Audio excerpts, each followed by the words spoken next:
matin, j'aimerais continuer un peu ce pèlerinage qu'on est en train de faire un peu avec le peuple d'Israël. Vous vous rappelez, on a dans les semaines passées partagé ce texte où il était question de soif. Le peuple avait soif.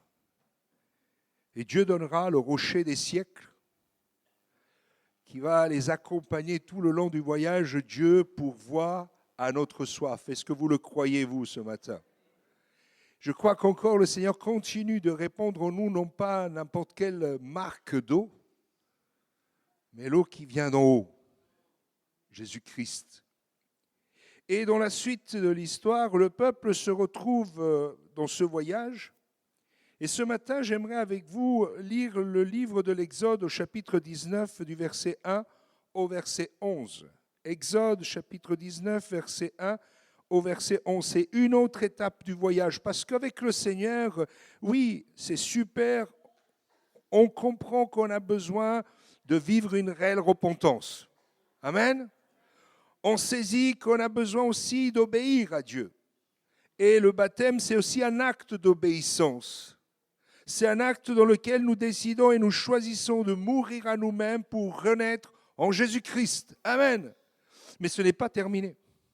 Il y a encore des choses, des processus qui doivent se produire dans notre vie et qui nous amènent à connaître Dieu de mieux en mieux, parce que lui nous connaît. Je peux vous assurer, Dieu nous connaît. Vous savez pourquoi on ne peut pas finalement décevoir Dieu? Justement parce qu'il nous connaît. On déçoit quelqu'un qui ne nous connaît pas vraiment et à qui on peut finalement raconter quelque chose qui n'est pas la vérité. Mais on ne pourra pas décevoir Dieu parce qu'il sait exactement ce qu'il peut s'attendre de nous. Il sait nos qualités, mais aussi nos défauts.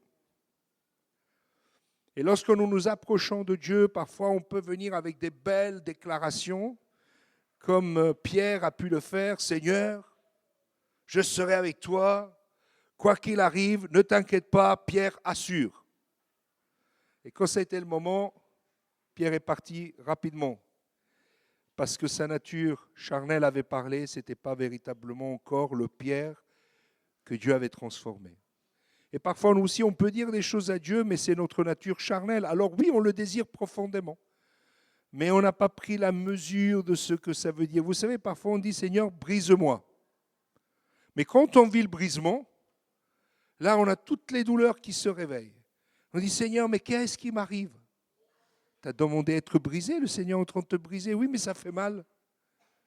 Eh oui, ça fait mal, mais c'est nécessaire parce que sans brisement, on ne peut pas aller plus loin. Dans ce texte que nous allons lire ensemble, on va voir encore une fois une étape pour le peuple, mais qui n'est pas que pour eux, qui est aussi pour nous aujourd'hui une réalité. La parole de Dieu dit, le 3e mois après leur sortie du pays d'Égypte, les Israélites arrivèrent ce jour-là au désert de Sinaï. Partis de Réphidim, ils arrivèrent au désert du Sinaï et campèrent dans le désert. Israël campa là, vis-à-vis de la montagne. Moïse monta vers Dieu. L'Éternel l'appela du haut de la montagne en disant, « Voici ce que tu diras à la maison de Jacob et que tu annonceras aux Israélites. Vous avez vu vous-même ce que j'ai fait à l'Égypte. Je vous ai porté sur des ailes d'aigle et fait venir vers moi. Maintenant, si vous écoutez ma voix et si vous gardez mon alliance, vous m'appartiendrez en propre entre tous les peuples, car toute la terre est à moi. Quant à vous, vous serez pour moi un royaume de sacrificateurs, une nation sainte. Voilà les paroles que tu diras aux Israélites. » Moïse vint appeler les anciens du peuple et mit devant eux toutes ces paroles que l'Éternel lui avait ordonnées. Tout le peuple unanime répondirent, « Nous ferons tout ce que l'Éternel a dit. » Moïse répéta les paroles du peuple à l'Éternel. L'Éternel dit à Moïse, « Moi, je viendrai vers toi au plus épais de la nuée, afin que le peuple entende que je te parlerai et qu'ils aient aussi toujours confiance en toi. » Moïse rapporta les paroles du peuple à l'Éternel.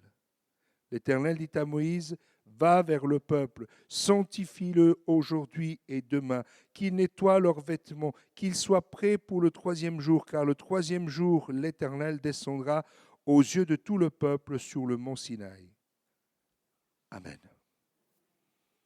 Quelle expérience, n'est-ce pas? Moïse, il n'était pas tout jeune. Je vous rappelle qu'à ce moment de sa vie, il était à peu près à 80 ans. Et il monte sur la montagne et il redescend. Et il remonte sur la montagne et il redescend. Ah, quel bel exercice. Où sont ceux qui ont 80 ans? Quand est-ce que c'est la dernière fois que vous avez grimpé sur une montagne? On va dire, mais ça c'est réservé à ceux qui ont 80 ans. Non, c'est aussi pour nous. Peu importe l'âge. C'est un bel exercice de monter sur la montagne, non? Parce qu'à fur et à mesure, on se rend compte qu'on arrive tout doucement en haut. Mais à la base, quand on est au pied de la montagne elle nous semble énorme. Combien de fois on peut se trouver dans des problèmes qui nous semblent énormes? Mais si on fait confiance à Dieu, les obstacles sont balayés parce que c'est lui qui nous aide à monter. Là, Moïse, il est appelé, mais le peuple, il est amené dans un moment particulier. C'est ça qui est intéressant, c'est que après avoir vécu ce moment merveilleux de la traversée de la mer Rouge, où ils ont vu comment Dieu a fait justice, comment Dieu a agi. Là, ils viennent de goûter à l'eau qui sort du rocher.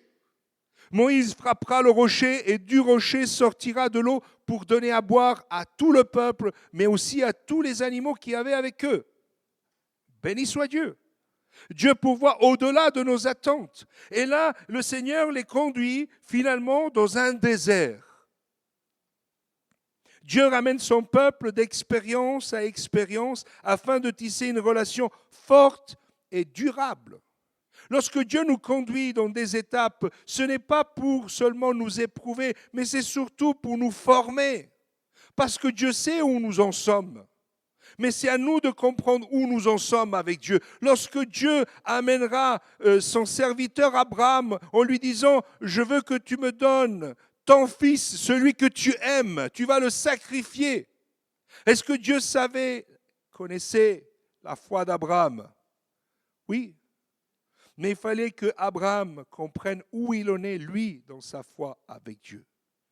Eh bien, des situations, elles sont là pour que nous puissions prendre la mesure du chemin qui nous reste encore à faire, des progrès qu'on a besoin de faire avec le Seigneur. Et là, le peuple est amené face au désert. Il est là dans un moment particulier. Le désert, c'est un espace privé de tout confort, n'est-ce pas? Généralement, quand on dit « je traverse le désert », c'est qu'on passe un moment d'épreuve. Ce n'est pas simple. L'essentiel nous est enlevé. On fait avec ce qu'on trouve. Mais je vous rappelle que la nature humaine fait qu'on essaye toujours tout à nouveau de recréer un état de confort parce qu'on aime ça. On aime avoir notre petit confort quand on rentre à la maison. Non? Tout à l'heure, vous allez rentrer, qu'est-ce que vous allez faire? Hein? Vérifier que le chauffage soit bien mis en place. Hein? Vous enlevez vos chaussures, vous mettez en pantoufles. Ah, c'est bien. C'est bien. Et après, vous sortez le veau gras du frigo. Hein? Et c'est le moment de faire le méchoui. Hein? Et vous mangez. Et après, il y a quoi? Il y a la sieste. C'est une obligation. Après le repas, après l'effort, le réconfort. Et on a besoin de ces repères. Alors chacun son fauteuil, chacun sa chaise, chacun son coussin, chacun sa couverture. C'est très codé. Mais je vous rappelle, à un moment, le Seigneur parlera à un homme, Matthieu chapitre 8, versets 19 et 20. Un scribe s'approcha de lui, « Maître, je te suivrai partout où tu iras. » Et regardez la réponse. Jésus lui dit, « Les renards ont des tanières, les oiseaux du ciel ont des nids, mais le Fils de l'homme n'a pas où reposer sa tête. » Le Seigneur est en train de lui dire, si tu me suis, tu sors de ton confort. Il n'y a pas d'amen. Hein? Frères et sœurs, lorsque nous sommes centrés sur nos besoins, nous avons tendance à oublier aussi celui qui nous donne toutes choses. On oublie le donateur parce qu'on est centré sur nos besoins. Vous connaissez l'histoire de Jonas. C'est qui Jonas? C'est cet homme qui entend la voix de Dieu et fait le contraire. Je suis sûr qu'à un moment ou à un autre dans notre vie, on a été un peu Jonas. Seigneur nous dit, tu vas à droite et nous on va à gauche. Parce que la direction de Dieu ne nous convient pas forcément, ce n'était pas notre plan. Et après, d'un coup, on se retrouve dans une situation compliquée comme ça a pu être pour Jonas. Jusqu'au jour où le poisson, puisque Dieu ordonnera, Jonas est revenu sur son cœur, est revenu sur ses propos, demande pardon à Dieu, et le poisson le vomit sur la plage. C'est magnifique ça, une bouillabaisse de Jonas. Et Jonas, il entreprend son cheminement, mais il n'a pas encore saisi tout. Il prêche l'évangile, il prêche la nouvelle que Dieu lui donne, et le peuple se repentit. Quelle grâce, n'est-ce pas? Un temps de jeûne et de prière, et le peuple se repentit. Et pas n'importe quel peuple, c'était un peuple connu parce qu'ils n'étaient pas tendres. Et au lieu de se réjouir, ils boudent. Heureusement que chez nous, on ne boude pas. Et il est là, il regarde la ville et il boude. Et Dieu lui donne une petite leçon encore. Il y a un petit arbre qui pousse. Et là, Jonas, il est content. Il a de l'ombrage. Il a finalement un petit peu de confort. Et Dieu fait qu'en une nuit, le confort disparaît. Et là, Jonas, il se met encore une fois à bouder. Pourquoi? Pourquoi cette question, on la pose souvent à Dieu, non? Pourquoi? Mais vous savez que cette question peut être posée de deux manières. Pourquoi? Ou pourquoi? Quel est le but? Et si aujourd'hui tu traverses un moment de difficulté, voire même de désert, pose-toi la question, quel est le but? Qu'est-ce que Dieu veut te faire comprendre? Qu'est-ce que Dieu veut te faire vivre de miraculeux? Parce que c'est dans le désert qu'on vit les miracles. C'est lorsqu'on traverse les problèmes qu'on voit la main de Dieu agir. Quand tout va bien, on est tellement habitué qu'on est presque tenté de dire que c'est le fruit de notre travail. Alors que tout nous vient de Dieu. Alors Moïse, il est là, et il parle au peuple. Et il les a amenés dans ce désert, chose qui ne va pas plaire à tout le monde.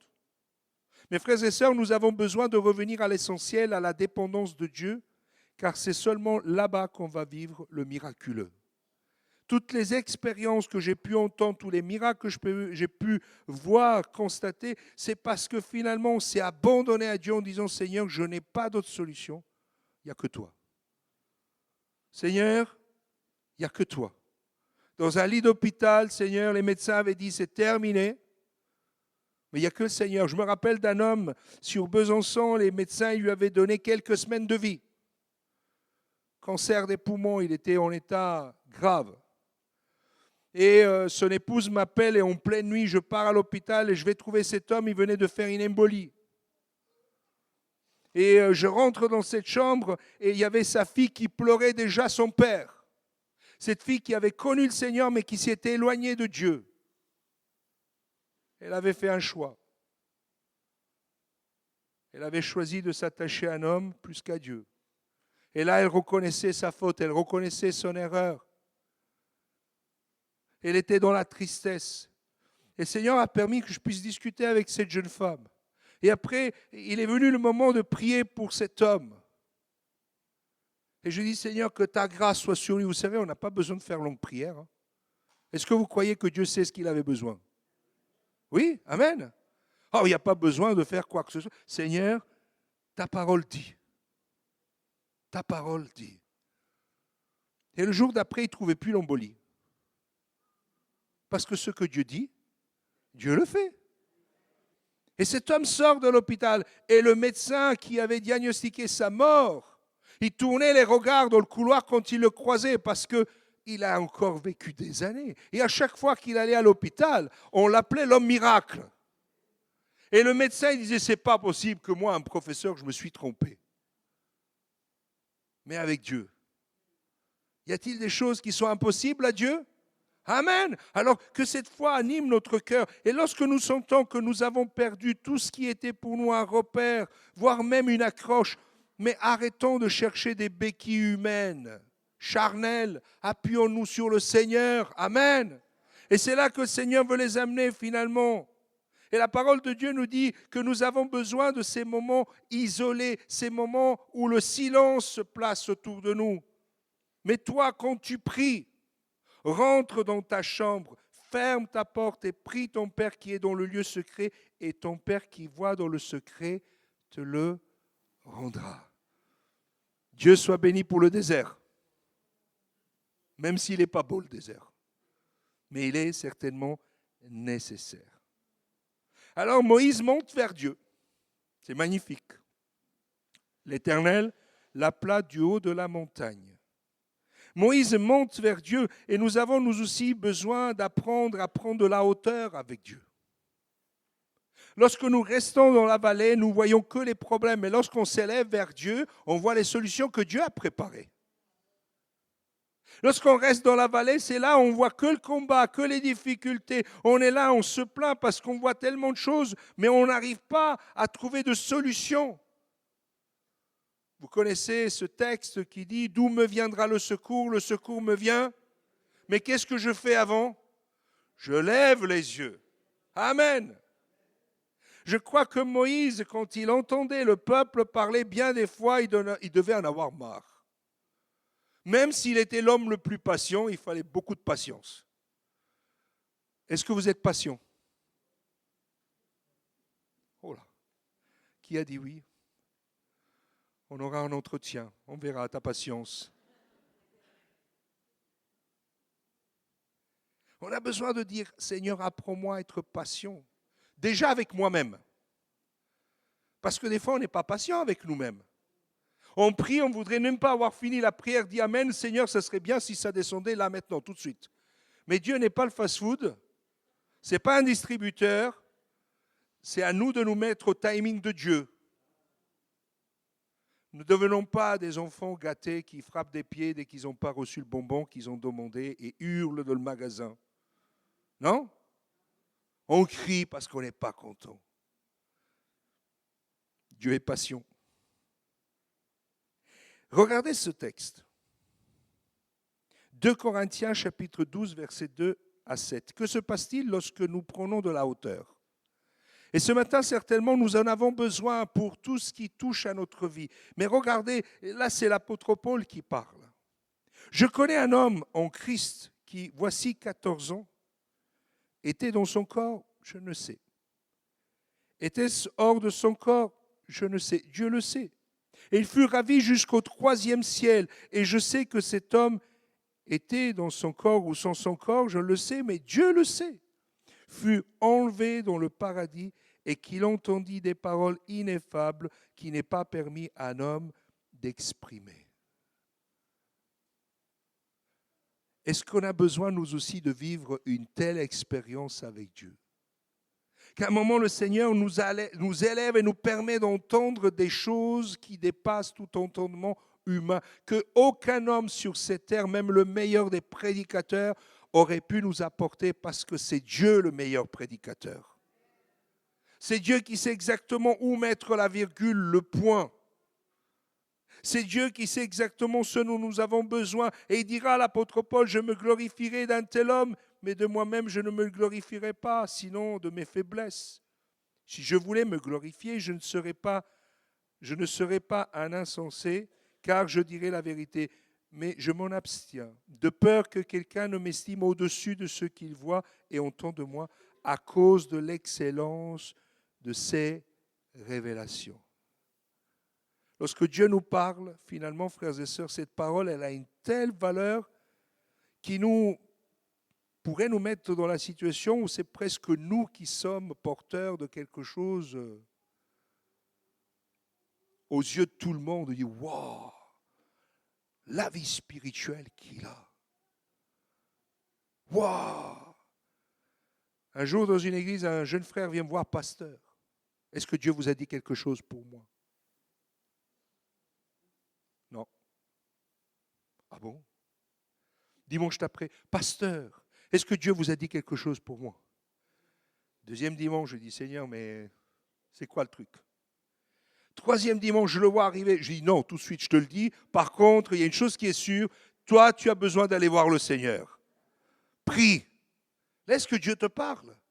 Et là, dans ce texte, on voit que finalement, l'apôtre Paul, il avait besoin pour son âme, c'était même pas pour son ministère, c'était pour lui qu'il en avait besoin. Ce matin, c'est pour toi que tu es là. C'est pour toi que la parole de Dieu descend du ciel pour que ton cœur soit animé d'une autre pensée, non pas celle que peut-être tu as visualisée par toi-même, la solution que tu as réfléchie, voire même tu t'es dit, allez, je mets fin à mes jours parce que je n'ai pas trouvé de solution. Ça, c'est radical. Sauf que l'éternité, tu as tout mis à la poubelle.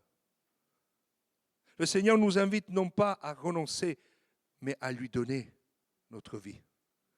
Il n'est pas question pour nous de juger ce qui est meilleur, mais de dire, Seigneur, c'est toi le meilleur. N'oublions jamais que c'est lui qui nous a choisis et qui nous fait venir à lui. Dieu appelle Moïse et Moïse va. Est-ce que nous, on est prêts à aller au Seigneur ce matin? Si le Seigneur ce matin vous arrêtez en chemin en rentrant à la maison. Si le Seigneur ce matin touchez votre cœur alors que vous êtes reparti de ce lieu en vous disant, ah, Seigneur, finalement, bon, ok, très bien. À une réunion d'évangélisation, il y avait un homme qui venait à l'église depuis 4 ans. C'était un ami à lui qui l'a ramené. Il avait fait le voyage depuis la Haute-Savoie parce qu'il savait que son ami était en pleine dépression, il était en train de divorcer, il était au ras des pâquerettes. Et donc lui, pas croyant, il vient prendre son ami qui ne connaît pas le Seigneur, il le ramène à l'église, il dit, tu as besoin de Jésus. Et cet homme vient à l'église et la parole de Dieu commence à lui faire du bien. Mais ça s'est arrêté là, il n'a pas été plus loin. Il n'a pas été plus loin. Et un soir, à une réunion d'évangélisation, le Seigneur me demande de prier pour lui. Et je prie pour lui et dis, Seigneur, je ne sais pas, je ne le connaissais pas trop, cet homme. Moi, je venais d'arriver dans l'église. Je dis, Seigneur, je ne sais pas ce qu'il a besoin, mais toi, tu le sais, fais ton œuvre, Seigneur. Et alors cet homme, à la fin du culte, comme d'habitude, il se met dans la voiture, repart. Et 1 heure plus tard, il m'appelle. Il me dit un truc de fou qui m'est arrivé. Je lui dis, qu'est-ce qui t'est arrivé? J'ai dû m'arrêter, je pleurais sans arrêt. J'ai pleuré sur mes péchés, j'ai pleuré sur ma vie, j'ai pleuré sur mes fautes, j'ai pleuré toutes les larmes de ton cœur. J'ai dit, maintenant, continue. Je vais bien maintenant. Et je voudrais me baptiser. Amen. Amen. Parce qu'à un moment, il n'est pas question pour nous de faire du statu quo. Peut-être ça fait des années que tu viens à l'église, mais est-ce que tu t'es engagé avec Dieu? Si tu veux aller plus loin, allez, passe à l'étape suivante. Et Dieu veut que tu le fasses, mais de tout ton cœur. Et là, Moïse est appelé par Dieu et Moïse y va. Deutéronome chapitre 7, versets 6 et 7. Regardez ce qu'il dit, car tu es un peuple saint pour l'Éternel ton Dieu. L'Éternel ton Dieu t'a choisi pour que tu sois un peuple qui lui appartient en propre parmi tous les peuples qui sont à la surface de la terre. Ce n'est point parce que vous surpassez en nombre tous les peuples que l'Éternel s'est attaché à vous et qui vous a choisi, car vous êtes le moindre de tous les peuples. Dieu a choisi le peuple le plus petit de la terre, peut-être le plus têtu, peut-être le plus compliqué. Je me dis, Seigneur, tu m'as choisi parce que je suis compliqué et je suis têtu. Seigneur, je n'ai pas rendu facile les choses à Dieu, hein.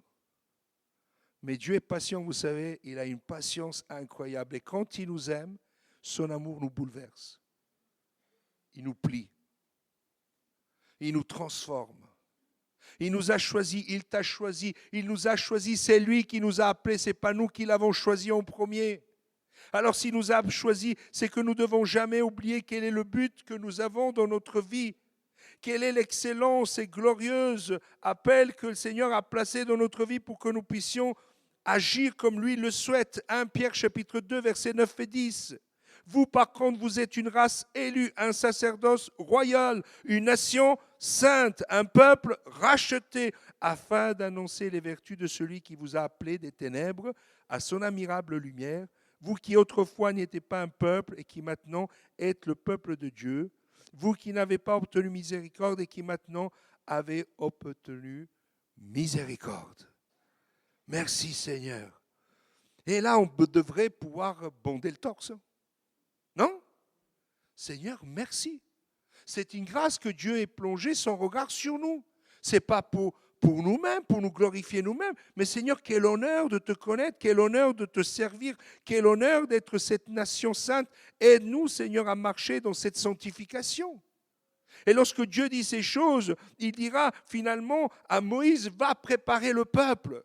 Frères et sœurs, nous devons nous préparer, le Seigneur revient bientôt.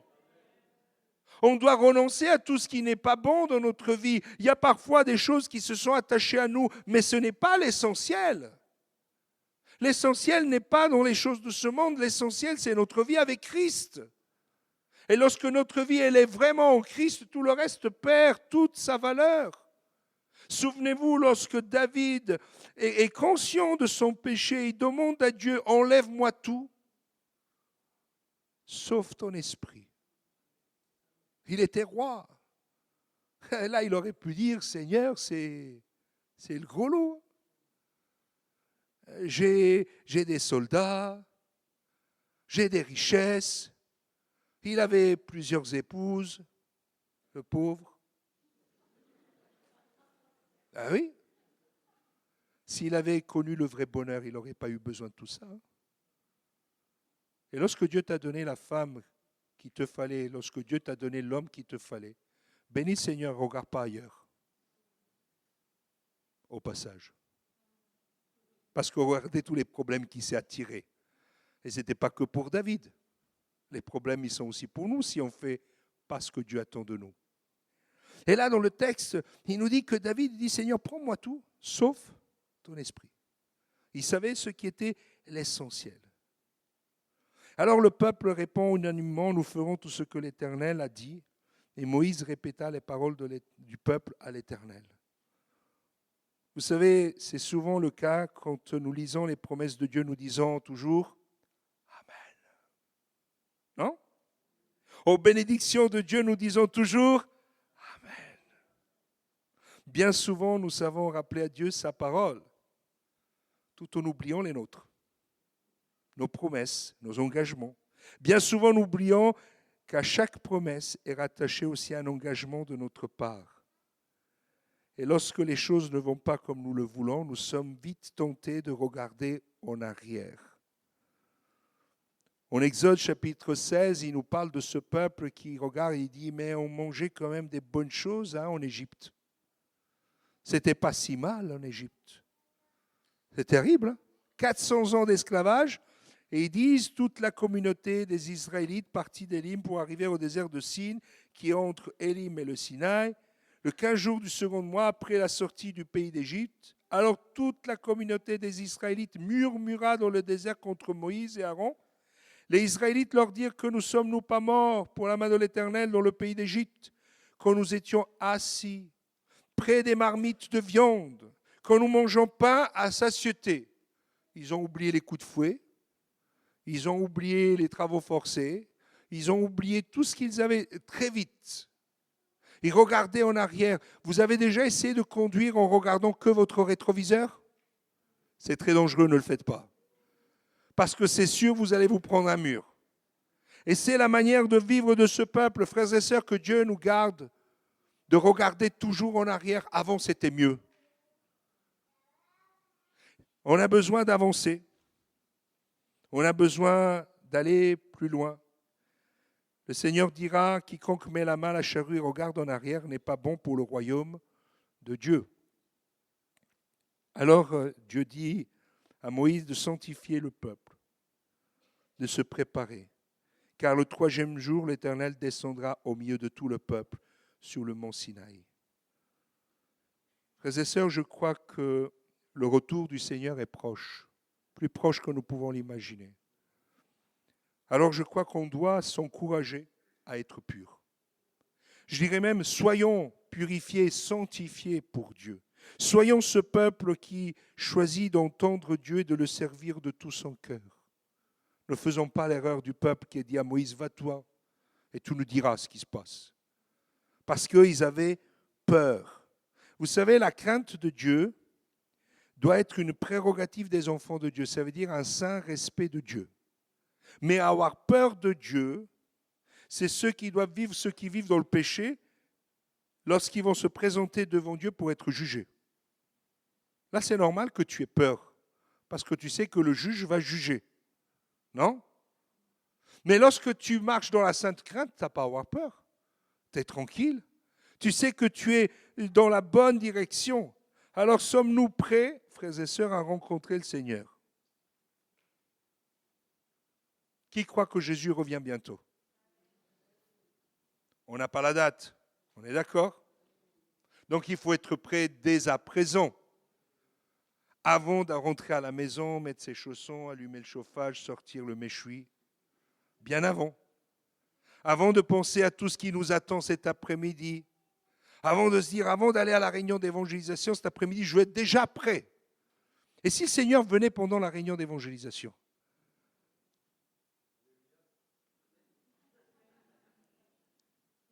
Il y a très peu d'alléluia. Et si le Seigneur venait cette nuit?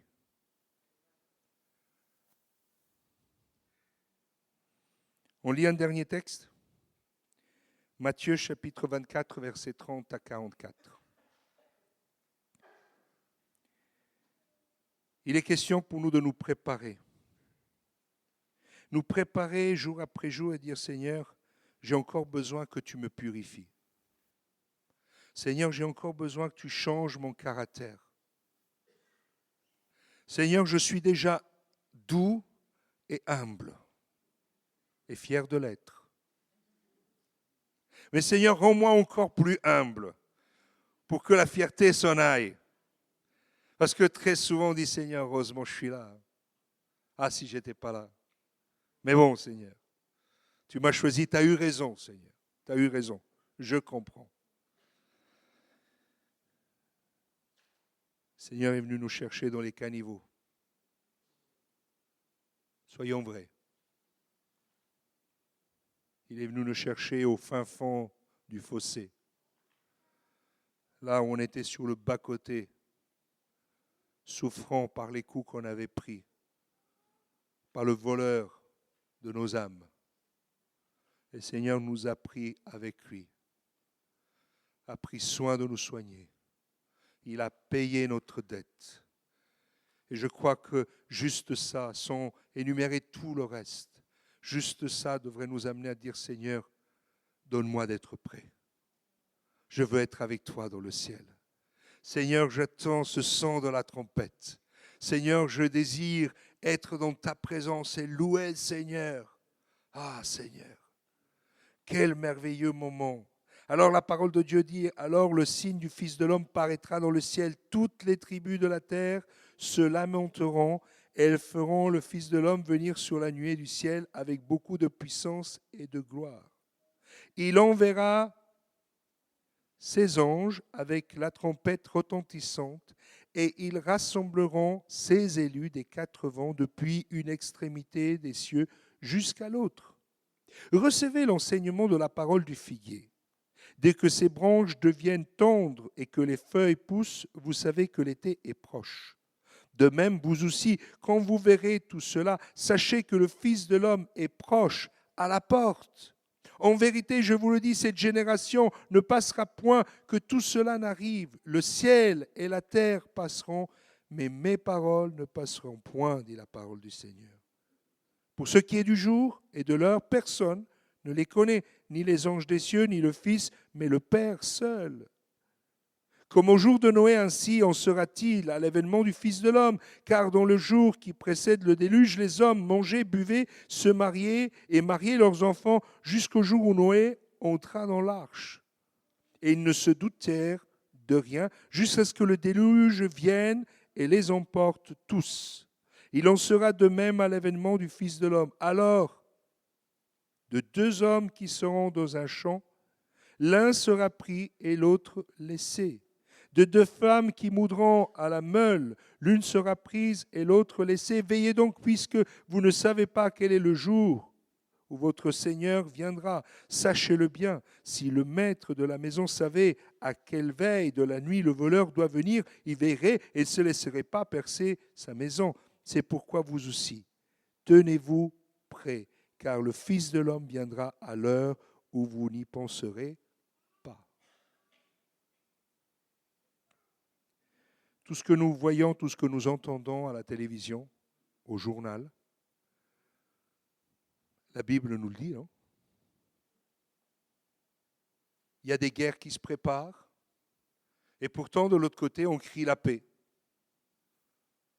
On fait des démonstrations d'armement pour essayer de créer un état d'équilibre. Si tu me touches, tu vois ce qui va te tomber sur la tête. C'est bien pour faire la paix, ça. Hein? C'est comme quand les parents disent aux enfants, si tu obéis pas, tu vas voir. Et l'enfant, il obéit parce qu'il aime les parents. Ou parce qu'il veut éviter le tu vas voir. Ah, j'en ai vu, moi, avec ma mère. Vous l'avez vu dimanche dernier, elle n'est pas grande. Mais elle courait vite. Et je courais vite aussi. Avant. Maintenant, sportif non pratiquant.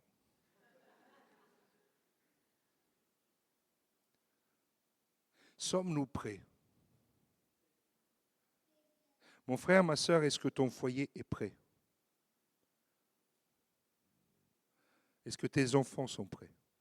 Est-ce que tes petits-enfants sont prêts?